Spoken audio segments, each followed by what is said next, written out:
Hello Pilipinas! Nandito tayo sa strawberry farm. So, ayan, ito yung papasok niya. So, bali, pagpasok natin dito, makikita nyo both side mga stall siya, mga tindahan. And then, dito na side, food. So, ayan, iikot lang natin yung camera. No? So, dito na side is, ayun, yung mga parang souvenir.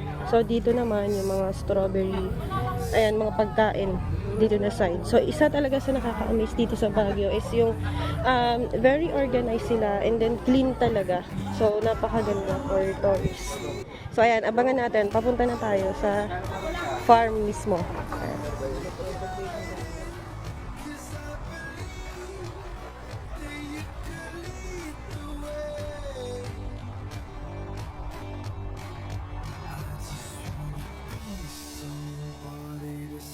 Guys, ganun siya kalawak. Doon.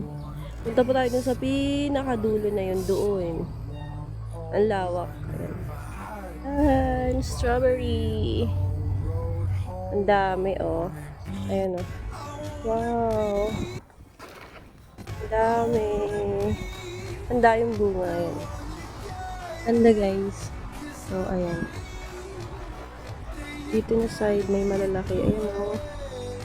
Wow. And then, yan. And then, hanggang dun sa dulo. So,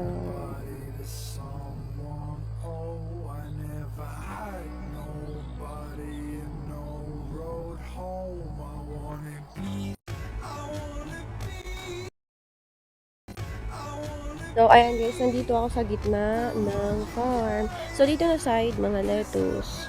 And then dito, yung pechay bagyo. Then doon sa likod, ayun, yung mga strawberry doon.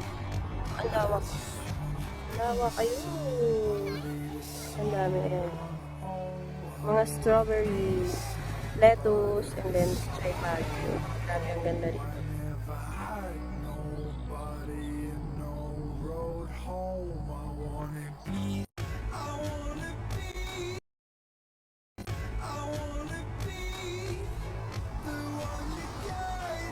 Ito ang pinakamalaking strawberry. Ayun, oh. Ang laki. Wow. Wow. So, ito po yung loob ng napakalaking strawberry. Ayan. Libre pasok. Wow. Yes, libre pasok lang po. Grabe. Lahat po ito native. At saka native costumes. Lord, ito po, lahat po binibenta. Pag nag-native costume po kayo, papatong lang, 50 pesos lang, unlimited. Ito, gamit itong mga wire props. Sayang pala, nakaikot na kami. Nakaikot na Hindi namin alam eh. Ito kayo nag-costume. Wala kaming costume, sayang. Ayan. So, ayan guys, naikot na natin yung farm and ito yung pinakamalaking strawberry. Ayan, ang laki. You know. Ayan, so, thank you. Ayan, super nag-enjoy po. Ang lawak ng farm. And then, may kita mo talaga very organized and clean. Ang ganda. Ang ganda ng weather ngayon dito. So, ayan. Maraming salamat, Pilipinas. Ayan, and enjoy dito. Grabe sobrang saya, sobrang sulit talaga. Tapos walang entrance fee. And then dito, meron silang strawberry picking worth 700 pesos. So, 1 kilo na yun. Ayan, kaya sa mga gustong pumunta, ayan, pasyal na tayo dito guys. Strawberry Farm. Dito sa Benguet. Thank you!